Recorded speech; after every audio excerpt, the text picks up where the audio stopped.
Hello friends, today we will discuss about electric field due to point charge, class 12th physics। तो ये जो point charge है आपके पास में, जिसको हम कहेंगे source of charge, source charge बोल देते हैं इसको, और एक टेस्ट चार्ज Q0 है, वो यहाँ इसके पास r डिस्टेंस पर पुट किया है।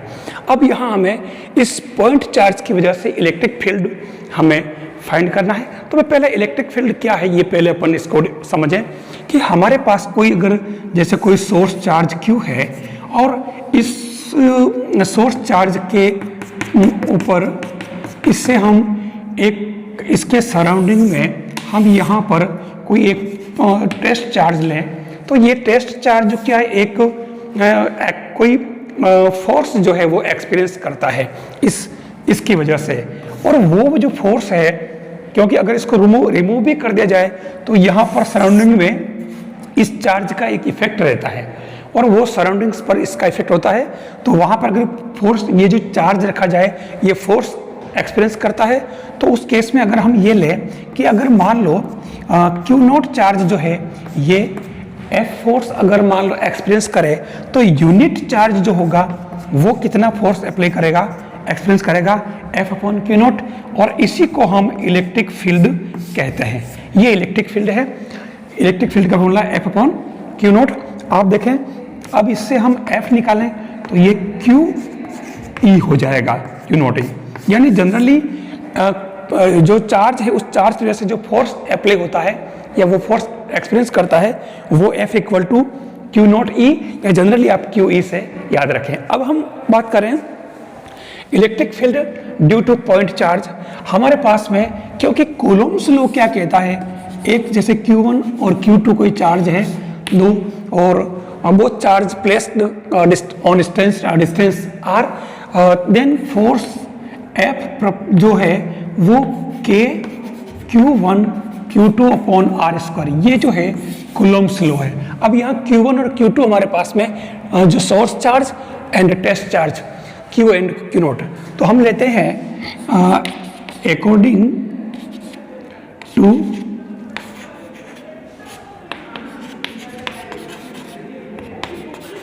कूलोम्स law force F=K Q0 upon R² and force experience test charge Q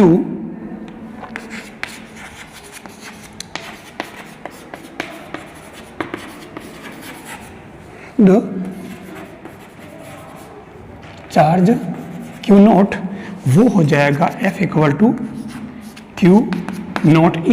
आप इन दोनों को इक्वलाइज करें तो आपके पास में ये हो जाएगा Q0E =K Q0 upon R²।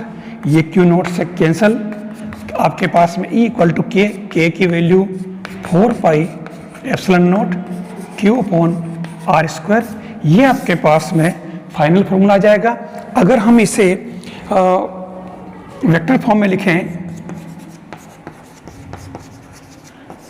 Vector form, तो आपके पास में इलेक्ट्रिक फील्ड हो जाएगा K Q अपॉन R²।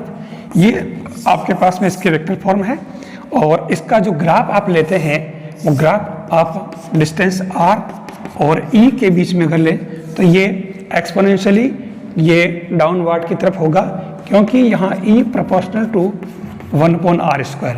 तो ये इस तरीके से आप देखें कि जैसे जैसे ये डिस्टेंस बढ़ेगी R की ये वाली, वैसे वैसे इलेक्ट्रिक फील्ड का इफेक्ट कम होता जाएगा। इस तरीके से आप फाइनली इसका फॉर्मूला, ग्राफ और डेरिवेशन ले सकते हैं। इस पूरे टॉपिक के अंदर आपको दो चीज़ें खास तौर से याद रखनी है। Final formula E =K Q upon R², और दूसरा जो force experienced by test charge Q0, तो F=QE। ये दो चीज़ें आपको याद रखनी है ताकि न्यूमेरिकल में इनकी जरूरत पड़ेगी।